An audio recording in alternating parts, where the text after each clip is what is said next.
कृष्णाय वासुदेवाय हरे परमात्मने प्रणतक्लेशनाशाय गोविन्दाय नमो नमः। सच्चिदानन्दरूपाय विश्वोत्पत्त्यादिहेतवे तापत्रय विनाशाय श्रीकृष्णाय वयं नमः।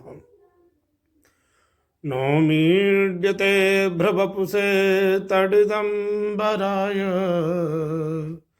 गुञ्जावतंसपरिपेच्छलसन्मुखाय वन्यस्रजे कबलवेत्रविषाणवेणु लक्ष्मश्रिये मृदुपदे पशुपांगजाय। सभी भगवत भक्त प्रेमियों को सादर जय श्री कृष्णा, राधे राधे। आज बड़ी अद्भुत वैष्णव सफला एकादशी है और आज वैष्णव एकादशी का पावन व्रत है, सफला एकादशी। सभी भक्तों की मनोरम कृष्ण भक्ति की इच्छाओं को सफलता प्रदान करने वाली सफला एकादशी भगवत प्राप्ति के लिए, भगवत भक्ति प्राप्ति के लिए ये सफला एकादशी का अद्भुत व्रत है जो कृष्ण प्रेम को प्राप्त करने की सफलता प्रदान करती है, भगवत प्राप्ति के लिए सफलता प्रदान करती है। और ऐसी अद्भुत यह सफला भक्ति का आप आज व्रत पारायण कर रहे हैं। बड़ा ही अद्भुत भाव है। आज एक बड़ा सुंदर भाव आप सभी के बीच में लेकर के आए हैं। भगवत प्राप्ति अत्यंत सहजता और सरलता से होती है। जीवन में और बहुत से ऐसे कार्य हैं जिनके लिए हमें घोर परिश्रम करना पड़ सकता है। अपने लिए, अपनी खुद की कोई वस्तु प्राप्त करनी हो, खुद के कुछ सुख की अनुभूति प्राप्त करनी हो, अपनी बहुत सी इच्छा पूर्ति के लिए जो भी हम प्रयास करें उसमें आपको काफ़ी परिश्रम करना सकता है। लेकिन एक भगवत प्राप्ति ही अत्यंत सरल और सहज साधन है। बहुत सरलता से यदि कुछ होता है तो वह भगवत प्राप्ति है। हम लोगों की दृष्टि में यह है कि भगवान को पाना बहुत कठिन है। नहीं प्यारे, भगवत प्राप्ति अत्यंत सरल है, अत्यंत सहज है। उसके लिए आपको कुछ करना ही नहीं पड़ता। सिर्फ ना ही उसमें आपकी कुछ लागत लगती है, ना ही कुछ उसमें आपका मूल्य लगता है। भगवत प्राप्ति तो बस प्रेम से होती है, प्रेम से। और यह भाव आज मैं इसलिए लेकर के आया हूँ कि आपको भगवत प्राप्ति के लिए एक कोई साधन, यदि मेरे भगवत प्राप्ति का कोई भी सहज और सरल साधन यदि कुछ मुझे भी प्राप्त होता है तो क्यों ना उस साधन को मैं आप तक भेजूं, आप तक पहुंचाऊं। सो आप सुंदर भाव से श्रवण करें। एक बहुत ही अद्भुत भक्त हुए जिनका नाम हुआ भक्त त्रिलोचन दास। त्रिलोचन जी बहुत संपन्न थे और परम भगवत भक्त थे। अच्छी संपन्नता जीवन में थी, लेकिन उस संपन्नता का इनका जो सदुपयोग था वो ये था, साधु सेवा, संत सेवा, भक्तों की सेवा। यानी ये भगवत भक्तों में अपने ज़्यादातर अपने जितनी भी इनकी धन संपदा होती थी वे संत हरि भक्तों की सेवा में ही समर्पित करते थे। प्रतिदिन संत महापुरुषों की सेवा करनी, प्रसादी वितरण करनी, भोज भंडारा करना, संत सेवा प्रतिदिन करने इनका नियम था। और भगवत भक्ति की यही पहचान है। जो अत्यंत संत सेवक हो, ब्राह्मणों की सेवा करने वाला हो, संत सेवा करने वाला हो, भक्तों की सेवा करने वाला हो, ये समझ लीजिए संत ब्राह्मणों का जो प्रेमी हो वही परम भक्त है, एक ठाकुर जी का अच्छा भक्त है। जिसे विप्रजनों से प्रेम नहीं, संतों से प्रेम नहीं, वो कितनी भी माला घुमाए, कितना भी भजन करे, उसका कोई अर्थ नहीं है। ठाकुर जी भी कहते हैं साधु हृदय मह्यम। भगवान स्वयं इस बात को कहते हैं कि साधु जो हैं, संत जो हैं, वो मेरे हृदय हैं। ब्राह्मण मेरा जीवन है, मेरा है, ब्राह्मण मेरे मुख में है। तो जिस चीज को ठाकुर जी स्वयं उत्सुकता से, प्रसन्नता से कहते हैं, और उस बात को ही यदि हम स्वीकार ना करें, तो मैं मानता हूं कि हम अभी बहुत दूर हैं उस भगवत प्राप्ति को करने में सक्षम नहीं हो पाएंगे। तो भक्त त्रिलोचन जी परम भक्त रहे, बड़े अद्भुत भक्त रहे। उनके समय में उनके बड़े मित्र, अच्छे अद्भुत मित्र हैं, हुए संत नामदेव जी। अब संत नामदेव जी भी इतने भगवत भक्त हैं कि आप जानते हैं कि नामदेव जी प्रतिदिन जो है ठाकुर जी को बहुत याद करते थे, बहुत स्मरण करते थे। और नामदेव जी की तो इतनी अद्भुत भगवत भक्ति थी और ऐसी कृपा थी ठाकुर जी की उन पर कि प्रतिदिन उन्हें जब वो याद करते थे तब तब ठाकुर जी का दर्शन उन्हें सहजता से हो जाता था। ऐसी कृपा नामदेव जी पर ठाकुर जी की सदैव बरसती रहती थी। तो एक दिन की बात, भक्त त्रिलोचन जी संत नामदेव जी के पास पहुंचे और कहने लगे, तुम मेरे मित्र हो पर बड़े निष्ठुर हो। आप मेरे मित्र हैं पर बड़े निष्ठुर हो। आप सिर्फ अपने बारे में सोचते हो, मेरे बारे में नहीं। और आपने कितनी बार परमात्मा का दर्शन किया है, भगवान से मिले भी हो। श्री ठाकुर जी के दर्शन करने के बाद भी आपने कभी उनसे ये नहीं कहा कि प्रभु, भक्त त्रिलोचन जो मेरा मित्र है, आपका बड़ा प्रेमी है, बड़ा भक्त है, एक दिन जाओ आप उनसे भी मिलके आओ, उन्हें भी दर्शन दे दो, ऐसी कृपा उन पर भी कर दो। तो मेरे मन में कितनी इच्छा है परमात्मा की मेरे घर आए और उनकी मैं सेवा करूं, लेकिन वो मेरी सुनता ही नहीं। कभी उन्होंने मेरी सुनी ही नहीं। मैं कितना कितना तड़फ रहा हूं उनसे मिलने के लिए, कितनी याद मुझे आती है। तब भक्त नामदेव जी हंसते हुए कहने लगे, अरे भक्तराज, ऐसा क्यों बोलते हो? मैं तो सिर्फ नाम की कमाई करता हूं। सिर्फ मेरे पास और तो कुछ है नहीं, बस मैं तो माला जपता रहता हूं, मेरे पास तो नाम की कमाई है। तुम तो सेवा की कमाई करते हो। तुम्हारे पास जितना धन है तुम संतों की सेवा में लगा देते हो। संतों की प्रसन्नता से ऊपर परमात्मा की प्रशंसा भी नहीं है। संत यदि प्रसन्न हो जाएं, उससे ऊपर तो परमात्मा की भी प्रशंसा नहीं है। और आप अपनी जितनी भी कमाई है वो संतों की सेवा में लगाते हो। आप तो सेवा की कमाई कर रहे हो। तुम्हारे ऊपर तो संतों महापुरुषों का विशेष आशीर्वाद है। तुम योग्य हो, तभी तो गुरुदेव श्री ज्ञानदेव महाराज ने तुम्हें अपना शिष्य बनाया है। तुम मेरे गुरु भाई हो, मुझे ऐसा उलाहना क्यों देते हो? मुझे ऐसा उलाहना क्यों दे रहे हो? तब भक्त त्रिलोचन जी रोते हुए कहने लगे, मैं कितने वर्षों से भगवान आपका इंतजार कर रहा हूं। एक बार भी भगवान को ऐसा नहीं हुआ कि वह मेरे घर भी दर्शन देकर आए। मैं कितने वर्षों से प्रभु से कहता आ रहा हूं कि प्रभु, मैं आपका इंतजार कर रहा हूं, मैं आपकी प्रतीक्षा कर रहा हूं, कभी मुझे आकर के भी दर्शन दो।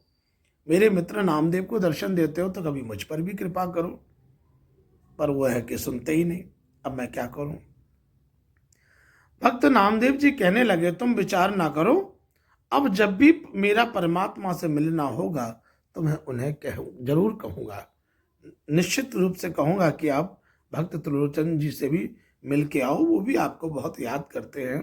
कई दिन व्यतीत हो गए आपको याद करते करते, तो मैं इस बार जरूर कहूंगा। एक दिन के बाद नामदेव जी कहीं यात्रा पर जा रहे थे और मार्ग में रास्ता भटक गए कि मैं कहाँ जाऊं। जब वो रास्ता भटके तो सामने एक चौराहा पड़ा और उस मार्ग के पर चौराहे पर एक मूर्ति लगी थी किसी राजा की। तो नामदेव जी ने उस मूर्ति को देख करके कहा, वाह परमात्मा, आज तो इतना सुंदर रूप बना रखा है और आप यहाँ खड़े हैं, मैं मार्ग भी भटक रहा हूं और आप यहाँ खड़े हैं तलवार लिए। जल्दी से बताओ कि मैं किस ओर जाऊं। उन्होंने जहां जाना था उस गांव का नाम भी बताया कि मुझे उस गांव में जाना है, अब मैं कहाँ से जाऊं, कैसे जाऊं। तो अब वो रास्ता मुझे कहाँ मिलेगा, कैसे मिलेगा, सो आप कृपा पूर्वक करके बताओ। तो कहते हैं कि नामदेव जी की पुकार सुन जो राजा की मूर्ति थी उसमें से साक्षात परमात्मा श्री हरि श्री ठाकुर जी प्रकट हो गए और उस मूर्ति से निकलकर भक्त नामदेव जी को परमात्मा ने मार्ग दिखाया। अब जैसे ही भक्त नामदेव जी अपने मार्ग की ओर बढ़ने लगे तब उन्हें याद आया कि भक्त त्रिलोचन जी ने कहा था, परमात्मा से पूछ कर रखना मुझे दर्शन कब देंगे, उनसे मेरी बात कह देना। तो उन्होंने आज क्या किया, प्रभु से कहा, अरे प्रभु रुकिए तो सही। अरे ठाकुर जी, इतनी जल्दी क्या है, आप कहाँ जाने लगे मुझे छोड़कर, थोड़ा हमारी भी सुनते जाइए। प्रभु ने कहा, कहो क्या बात है। बोले, मेरा जो मित्र है और आपका परम भक्त है त्रिलोचन, वह आपका बड़ा प्रेमी है और आपको बहुत याद करता है, आपको बहुत स्मरण करता है। वह पूछ रहा था कभी उसका भी भला करो, कभी उसे भी दर्शन दो, तो उस पर कृपा कब करोगे आप। श्री कृष्ण ने हंसते हुए कहा, मैं उसके पास अवश्य जाऊंगा, बस उससे कह देना कि मुझे पहचान ले। ऐसा कहकर भगवान अंतर्ध्यान हो गए। यहाँ नामदेव जी गांव की यात्रा कर अपने गांव में पुनः लौट आए और भक्त त्रिलोचन जी के घर आकर कहने लगे, तो मैं एक अच्छी खबर देने आया हूं। आज मेरी परमात्मा से मुलाकात हुई।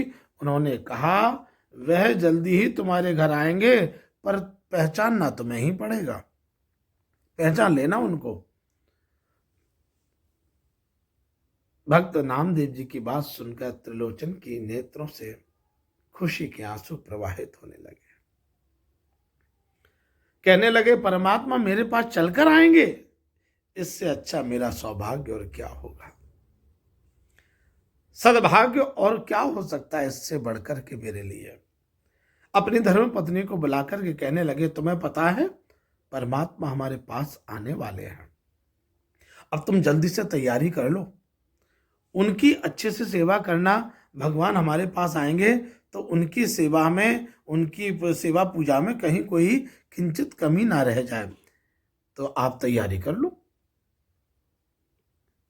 अब संत तो बड़ी भारी मात्रा में भक्त त्रिलोचन जी के पास भंडारा खाने के लिए, वह भंडारे प्रसादी पाने के लिए आते ही थे। एक दिन त्रिलोचन भक्त की धर्म पत्नी जी ने कहा, इतनी अधिक मात्रा में संत हमारे पास आते हैं, कोई नौकर भी नहीं है, कैसे काम हो। मुझ अकेले से इतने संतों की सेवा भला कैसे हो पाएगी, बहुत काम होता है। कोई ऐसा कोई सेवक मिल जाए, नौकर मिल जाए, जिससे जो कि हमारे काम में थोड़ी मदद करवा दिया करे, तो हमारा काम भी अच्छे से संपन्न हो जाएगा। बिना सेवक के मैं अकेले सारा काम नहीं कर पाती।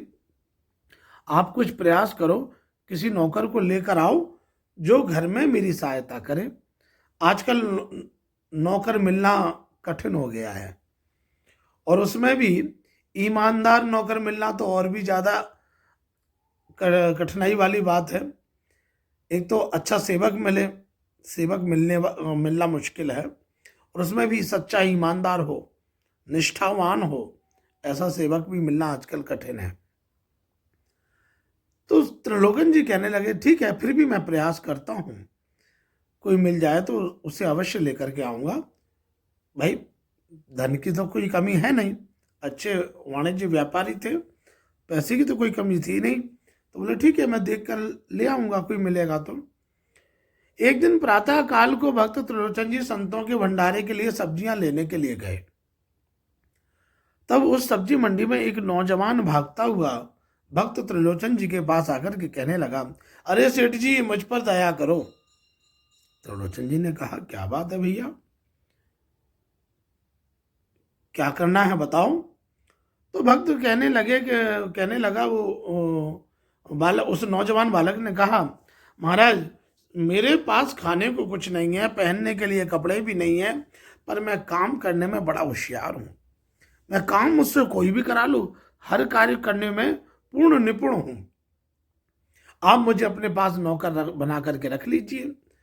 भक्त त्रिलोचन जी पूछने लगे, तो मैं धन में क्या चाहिए, क्या लोगे ये बताओ। तब वह नौजवान कहने लगा, मुझे तो धन की आवश्यकता ही नहीं है, बस 2 समय की भरपेट प्रसाद खिला देना, भोजन करा देना, दोनों टाइम भरपेट भोजन मिल जाए, और क्या चाहिए, पैसे की तो कोई इच्छा ही नहीं है मेरी। और मेरी एक शर्त है, लेकिन महाराज, सेठ जी, मेरी एक शर्त है। बोले, क्या? मेरे बारे में किसी से भी कोई बुराई मत करना, यदि कोई बात है तो मुझसे ही कहना, लेकिन मेरी बुराई किसी और से जिस दिन करोगे, बस उसी दिन मैं छोड़ के चला आऊंगा, फिर नहीं रहूंगा, फिर नहीं करूंगा आपके यहाँ काम। भक्त जी ने पूछा, यह कैसी शर्त है, कोई तुम्हारी बुराई करे और तुम भाग जाओगे? कहा, मेरी यही शर्त है, इसीलिए मुझे कोई नौकरी पर लगाता नहीं है, इसलिए मुझे कोई अपने यहाँ काम पर रखता नहीं है। अगर आप रखना चाहो तो मैं आपके पास आ सकता हूं। त्रिलोचन जी विचार करने लगे, वैसे ही धर्मपत्नी ने कहा था कि नौकर की आवश्यकता है, और यह ईमानदार भी लग रहा है, क्यों ना इसको रख लिया जाए। त्रिलोचन भक्ति जी ने पूछा, आपका नाम क्या है? तो कहा, मेरा नाम है अंतर्यामी। है अंतर्यामी? बोले, ये कैसा नाम? बोले, हाँ महाराज, जैसा नाम वैसे ही काम। बोले, मैं सब कुछ जानता हूँ। भक्त जी ने पूछा, क्या क्या जानते हो, क्या जानते हो? बोले, सब कुछ जानने का मतलब क्या है? तो वह नौजवान कहने लगा, अरे इस गांव में इतने सालों से रह रहा हूँ, सबकी बातें जानता हूँ, कौन क्या करता है, किसका कैसा स्वभाव है, कौन कैसे चलता है, इसलिए मेरा नाम अंतर्यामी है। मैं सबको जानता हूँ, सबके भाव को, सबके प्रभाव को, सबके कुभाव को, सबको मैं भली भांति परिचित हूँ, इसलिए मेरा नाम अंतर्यामी है। भक्ति जी ने कहा, ठीक है, आज से तुम मेरे पास नौकरी करोगे। चलो, यह सामान उठाओ और मेरे साथ घर ले चलो। सब्जियों के थैले उठाए उस अंतर्यामी ने, और भक्त त्रिलोचन जी के पीछे पीछे चल दिया। अब त्रिलोचन जी उस नौजवान बालक को अपने घर लेकर गए, अपनी धर्मपत्नी से कहने लगे, अरे भाग्यवान, यह नौजवान तुम्हारी सहायता करेगा, इसका नाम अंतर्यामी है। धर्मपत्नी पूछने लगी, यह हर महीने कितने पैसे लेगा? तब वह नवयुवक कहने लगा, अरे माता जी, पैसों की आवश्यकता नहीं है, मुझे भरपेट भोजन खिला देना, बस इतनी कृपा कर देना। आपने भोजन करा दिया, मैं तृप्त हो जाऊंगा, मुझे भोजन पैसों की आवश्यकता है ही नहीं, बस प्रेम से रखना आप तो, और कुछ नहीं चाहिए मुझे। किसी को मेरी बुराई ना करना, अगर किसी को बुराई करोगी तो मैं वहीं उसी दिन भाग जाऊंगा, गायब हो जाऊंगा। उस नौजवान की बातें सुनकर भक्त और भक्तानी प्रसन्न हो गए। बोले, ठीक है भैया, ये ठीक है। अब वह भी मन से काम करने लगा, बड़े श्रद्धा से, लगन से काम करने लगा। संतों की जितनी बड़ी मंडली घर पर आती, भक्त त्रिलोचन जी उनको भोजन खिलाते, सबको प्रसादी पवाते, और यह नौजवान जल्दी से जल्दी सामान लेकर के आता, सब्जियां काट करके अमनिया कर देता, भोजन बना देता, और भी जितना समय बचता उसमें घर की सफाई कर देता, सारे काम कर देने। भक्तानी जी को बड़ा आनंद आया, कैसा अद्भुत सेवक मिला है, नौकर मिला है, सब काम कर देता है और लेता भी कुछ नहीं है, बस 2 जोर सुबह शाम का भोजन करता है।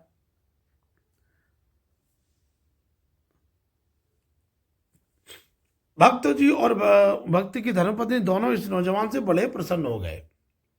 पर नौजवान में एक कमी थी, कुछ कमी थी। क्या?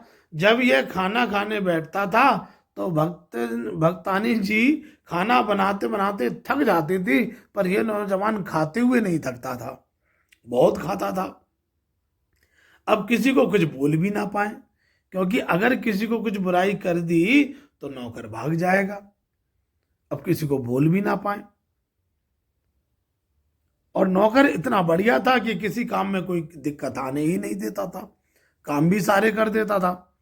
अब एक दिन की बात, थक हार के त्रिलोचन जी की पत्नी अपने पड़ोस में अपनी पड़ोसन से मिलने गई। पड़ोसन ने पूछा, अरे कैसी हो? कहने लगे, सब कुछ ठीक है, सब आनंद है। पड़ोसन ने कहा, भक्तानी जी, चेहरे का रंग उड़ गया है। पहले तो बड़ी प्रसन्न लगती थी, अब बड़ी कमजोर कमजोर से हारी थकी सी लग रही हो। आजकल नौकर रखा है तो काम कम होना चाहिए, तुम्हारा चेहरा तो उतरता जा रहा है।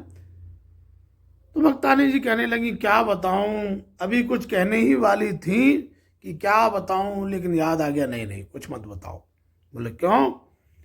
नौकर के बारे में याद आ गया कि यदि कुछ बुराई कर दी तो वो भाग जाएगा, बड़ी परेशानी हो जाएगी फिर तो। तब पड़ोसन पूछने लगी, अरे चिंता ना करो, क्या बात है, बताओ बताओ, मन उदास क्यों है?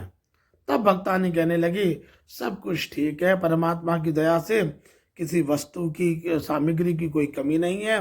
कहा, फिर इतना परेशान क्यों हो, शरीर इतना कमजोर क्यों हो गया है? तब भक्त त्रिलोचन जी की धर्मपत्नी कहने लगी, संतों की दया से संतों की सेवा तो अच्छी हो जाती है, नौकर भी अच्छा है, पर उस नौकर में एक कमी है। बोले, क्या कमी है? बोले, बताओ बताओ, क्या कमी है? आप रुक रुक क्यों जाती हैं बीच में? अब मन में ये भी है कि बताऊं कि नहीं बताऊं, कहीं बता दिया उसे पता लग गया तो भाग जाएगा। लेकिन कहा कि नहीं नहीं, बताओ बताओ, क्या बात है, संकोच मत करो। बोले, बात ये है कि जब वह नौकर खाना खाने बैठता है तो रसोई का सारा सामान ही खत्म कर देता है। इतना खाता है कि मैं रोटी पकाते पकाते थक जाती हूं, पर वह खाते खाते नहीं थकता। भक्तानी जी ने इस प्रकार अपने नौकर की बुराई की और उधर वहां नौकर अदृश्य हो गया। इधर ये बुराई कर रहे थे, उधर से नौकर अदृश्य हो गया। अब आप दर्शन करें। थोड़ी देर बातें करके जब त्रिलोचन जी की घरवाली भक्तानी जी अपने घर आई तो बुलाने लगी, अरे अंतर्यामी कहाँ हो, अंतर्यामी कहाँ हो? पर अंतर्यामी तो जा चुके थे, अब घर में है ही नहीं। भक्त त्रिलोचन जी भी अपने घर आए, पूछने लगे, अरे अंतर्यामी नहीं दिख रहा है, कहाँ गया? तो भक्ति जी ने कहा, तुमने कुछ कहा होगा उसे, पता नहीं कहाँ चला गया। बोले, अभी तो सुबह से तो मुझे भी नहीं दिखा।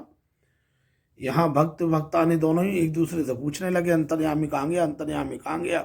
पर अंतर्यामी किसी को पता ही नहीं कहाँ गया। त्रिलोचन जी ने कहा, निश्चित आपने कुछ ना कुछ कह दिया होगा, किसी से कुछ कहा होगा।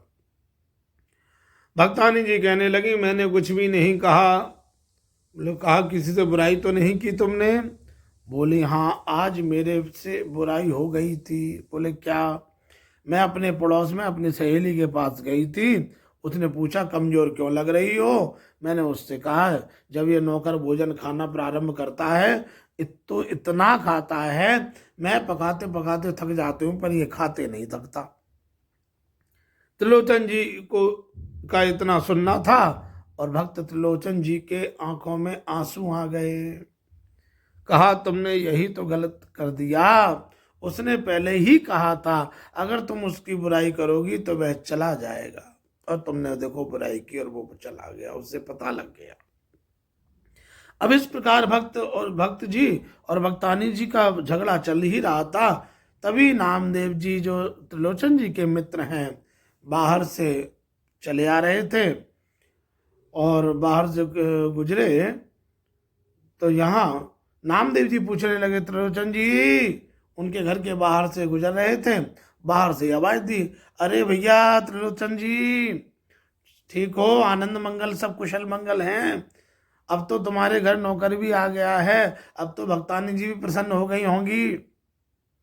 नामदेव जी को देखकर त्रिलोचन भी भागते हुए नामदेव जी के चरणों में जाकर कहने लगे, अरे महाराज, आज ही इसने नौकर को भगा दिया है।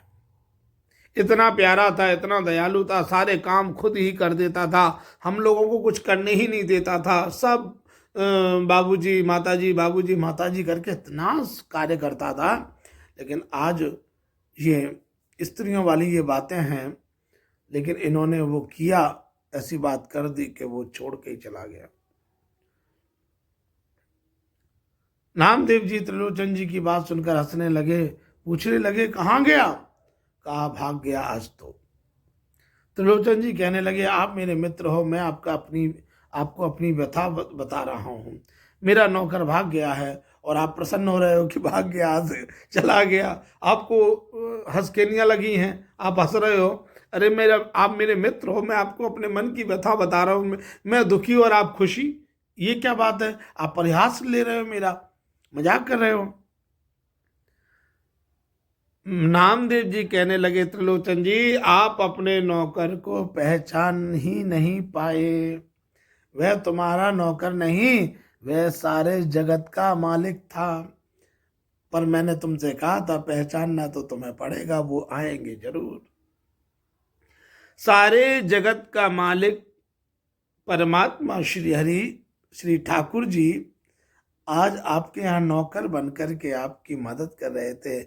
कैसा मतलब आपके हर उसमें आपका साथ दे रहे थे, पर आप है कि पहचान ना सके।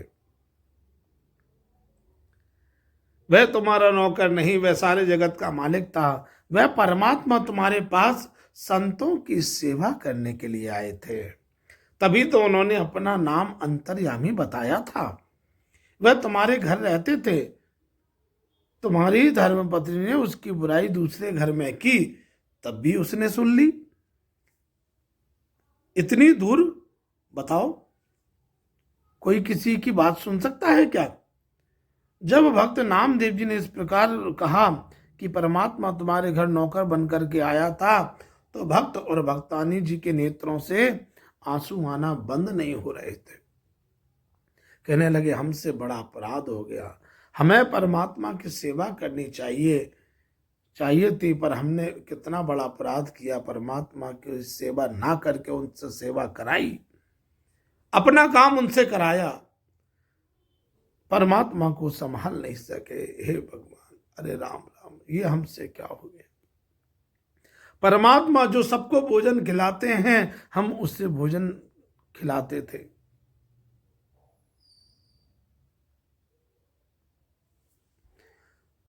तब भी हमारा मन उसके प्रति बुरा भाव रखता। हमें परमात्मा क्षमा करें। देखो, जो सबको भोजन कराता है, संसार में सबको खाने को देता है, और हम उसे खाने को देते थे, और हमारा मन उसमें कितना बुरा मानता था कि कितना खाता है, सब खत्म कर देता है। यह सोच सोच करके भक्त त्रिलोचन जी और उनकी पत्नी दोनों ही भाव विभल होकर के रोने लगे। हे प्रभु, हमें क्षमा करें, हे ठाकुर जी हमें क्षमा करें। नामदेव जी, एक बार पुनः भगवान जी से प्रार्थना कीजिए ना, हमें दर्शन देने आए, हमें एक बार दर्शन दें, हम उनसे क्षमा प्रार्थना करना चाहते हैं। हमारी भूल हमें क्षमा करें, नहीं तो ये जीवन व्यर्थ चला जाएगा, जीवन पर्यंत सिर्फ रोना ही रोना रहेगा, हमारे जीवन में और कहीं कुछ नहीं रहेगा। हे नामदेव जी, एक बार कहिए ना, आपकी सुन लेते हैं, एक बार उनसे कहो ना सच। तब नामदेव जी ने कहने लगे, अरे भक्त त्रिलोचन जी, इतना क्यों रोते हो? चिंता ना करो, वह परमात्मा यहीं मौजूद है, पर तुम्हें दिखाई नहीं दे रहा है, हमें किसी को दिखाई नहीं दे रहा है। आप सच्चे दिल से प्रार्थना करो, वह पुनः प्रकट हो जाएंगे। तभी इस प्रकार त्रिलोचन जी उनकी धर्मपत्नी परमात्मा को याद करने लगे। तभी भगवान श्री कृष्ण वहां प्रकट होकर के कहने लगे, अरे क्यों उदास होते हो भक्त जी, त्रिलोचन जी, मैं अपनी स्वेच्छा से तुम्हारे पास सेवा करने आया था। तुम्हारी संतों की सेवा और ब्राह्मणों की सेवा से प्रसन्न होकर तो मैं तुम्हारे पास चलकर आया था।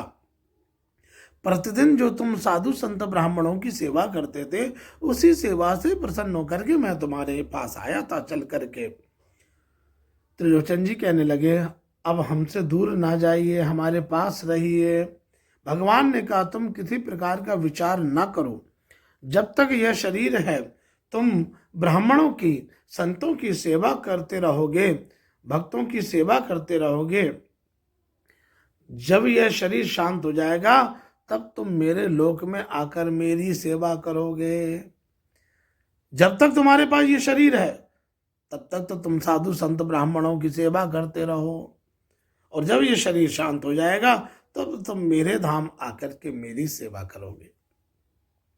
परमात्मा अपने भक्त के लिए नौकर बन करके आए, झाड़ू पोंछा किया, सफाई की, लकड़ी तोड़ करके लाए, सब्जियां काटी, भक्तों का सामान उठाया, संतों की सेवा की। परमात्मा राजी हो जाता है आपके प्रेम पर, आपके निश्चल मन पर परमात्मा राजी हो जाता है। एक भक्त त्रिलोचन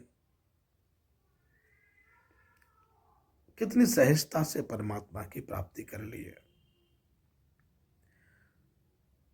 उसके लिए क्या किया? बस कुछ नहीं, साधु सेवा की, संत सेवा की, विप्रजनों की सेवा की, ठाकुर जी का चिंतन किया, भजन किया, और उस प्रेम की पराकाष्ठा आज ठाकुर जी स्वयं उनके सेवक बन करके उनके घर आए, उनके हर कार्य में खूब हाथ बटाया। कैसी अद्भुत कृपा की। कौन कहता है भगवान आते नहीं, कौन कहता है भगवान खाते नहीं। भगवान आते भी हैं, भगवान खाते भी हैं। हमारे घर में सदा सर्वदा ठाकुर जी विराजमान हैं। बस उनको हमारे सामग्री की नहीं, उनको हमारे प्रेम की भूख है, भाव की भूख है। परमात्मा हमेशा हमारे साथ है। जब भक्त त्रिलोचन जी रोने लगे कि अब कहाँ है कहाँ है, तो नामदेव जी ने क्या कहा? वो कहीं नहीं गए, यहीं है, अप्रत्यक्ष रूप से यहाँ है, विद्यमान है। अगर उनका दर्शन करना है तो भाव से उन्हें पुकारो, याद करो, निश्चित रूप से उनका दर्शन होगा, वह दर्शन देंगे। और जब दोनों ने भाव से प्रभु का ध्यान लगाया तो देखते देखते उसी क्षण वहीं प्रकट हो गए। तो प्यारो, परमात्मा हमेशा हमारे साथ है, हर पल हमारे साथ है, हर क्षण हमारे साथ है। बस उसको देखने के लिए भावमयी दृष्टि चाहिए, प्रेममयी दृष्टि चाहिए। प्रेम है तो सब कुछ है। इस भाव में आप ये बात भी रखिएगा जीवन में, यदि हमारे जीवन में संतों से प्रेम नहीं हुआ, महापुरुषों से प्रेम नहीं हुआ, ब्राह्मणों से प्रेम नहीं हुआ, गुरुजनों की बात का आदर नहीं किया, तो हम परमात्मा को कदापि प्राप्त नहीं कर पाएंगे। भक्त त्रिलोचन जी के यहाँ ठाकुर जी आए तो क्यों आए? बोले, आपकी सेवा से मैं प्रसन्न होकर के खुद चल करके आपके यहाँ आया, और मैंने भी उन महापुरुषों की सेवा का सौभाग्य प्राप्त किया। ऐसा प्रभु ने स्वयं कहा। भक्तमाल का ये बहुत अद्भुत प्रसंग है। यदि कृपा रही ठाकुर जी की तो समय समय पर कभी कभी जितना समय मिल पाया, एक एक भक्त का प्रसंग भी मैं आपको सुनाने का इस रूप में प्रयास करूंगा। आप सभी को एकादशी की ब्रजभूमि वृंदावन से सादर राधे राधे। जय श्री कृष्ण।